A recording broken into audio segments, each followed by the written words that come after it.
Hello, and welcome to episode 6 of the Bulldog Blast Podcast. This broadcast is written and produced by 7th and 8th graders at Heuvelton Central School. I'm your host, Mrs. Madlin.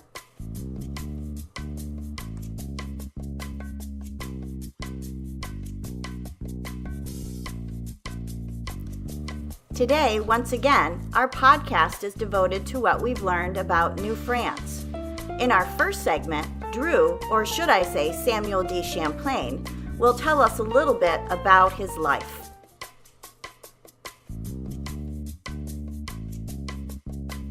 You're listening to the Bulldog Blast Podcast. I'm Drew, but today I'll be Samuel D. Champlain. He was called the father of New France because he founded it. Now let's learn a little about his life.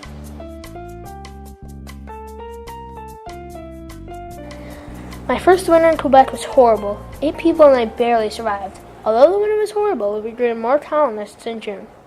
Luckily, we were allied by an earlier treaty with the northern Indian tribes. I joined them in defeating the Iroquois. I was born in Bourges, France in 1567. I am the son of a sea captain, so as a boy I learned about the sea.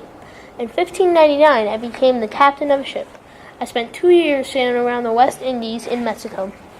I learned how to navigate ships. I also learned geography and how to make maps. In 1603, I made my first voyage to North America to explore what we now call the St. Lawrence River. I made over 20 trips across the Atlantic over my lifetime. I came to New France as a young man of 23 years old. I was 36 when I came to North America. When I came back to Canada in 1608, I was a leader of the land, not a follower. I tried to find a way to the Western Ocean to find riches in China. I didn't find a route to China, but I found a land rich in furs. Some of my greatest achievements in New France, my maritime training that I started young and when I traveled with my uncle to various ports in Spain, Mexico, Central America, and the Caribbean. When I impressed King Henry, he hired me as a naval map maker, which brought me to the immediate attention of others. I eventually returned home to France, but in 1608, I returned to find a new colony on the St. Lawrence River. On July 3rd, 1608, I founded Quebec City with around 30 other colonists. In time, the entire surrounding province became known as Quebec. Quebec was important because its location on the St. Lawrence River and nearness to the Atlantic Ocean. It soon became the center of the French Empire in Canada, also known as New France. However, the winters were harsh and they took their toll on my colony. Thanks for listening to the Bulldog Blast Podcast. Stay tuned for more of Samuel D. Champlain. Thanks, Drew. In our next segment, Jocelyn will discuss how First Nations people lived before Europeans arrived in Canada.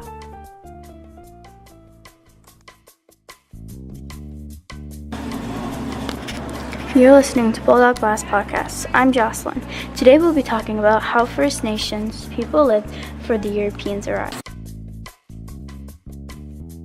First Nation people developed unique systems of government and complex cultures, which included tools, clothing, shelter, and transportation. Archaeologists have plenty of evidence of early trade of items such as pottery, silver, and copper tools. They migrated seasonally to get food. They moved their camps from season to season to specific places and areas where they would know there would be food. In one season, they would hunt large animals. In another, they would fish. In the fall, they would gather berries. Each group followed the same pattern each year, according to the natural cycles of the plants and animals. There have been many large-scale migrations across North America over time because of climate changes. Diseases, changes in migration routes of animals, one group expanding to another's territories, wars, and many other reasons. Thank you for listening to Bulldog Blast Podcast. Stay tuned for our next exciting episode. Bye!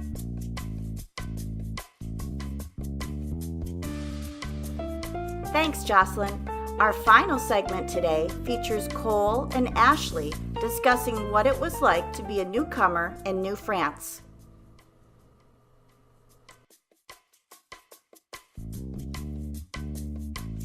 Hi, welcome to the Bulldog Blast Podcast. We're your hosts, Cole and Ashley. Today we're going to talk about what it was like to be a newcomer in New France.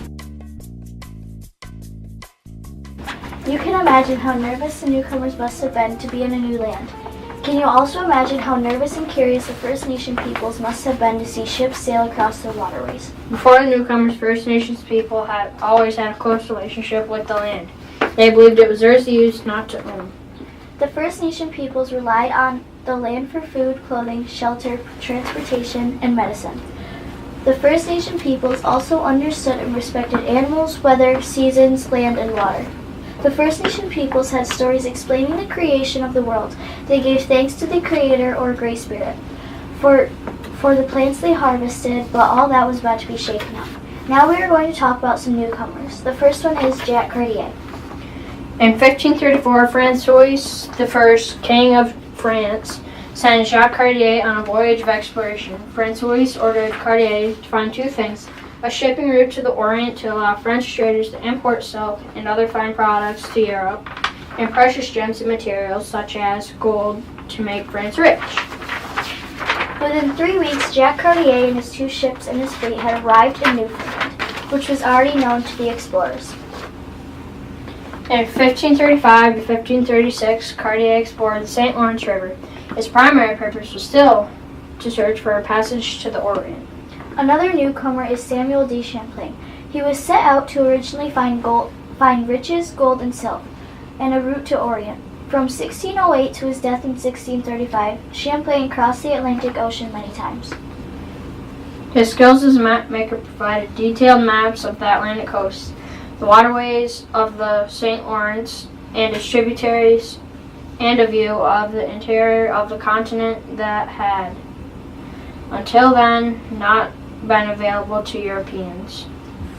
Some of the settlers in New France were soldiers who stayed when their military service was over. For example, in 1635, the Carignan Salier Regiment arrived to defend the colony from the Five Nations Iroquois who were attacking it.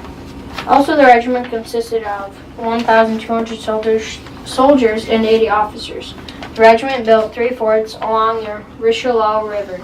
After a series of battles with the Iroquois people, New France signed a peace treaty with them in 1667. Thanks for listening to the Bulldog Blast Podcast. Stay tuned for another exciting episode. Thank you, Cole and Ashley. This concludes episode 6 of the Bulldog Blast Podcast. We hope you'll tune in for our next episode.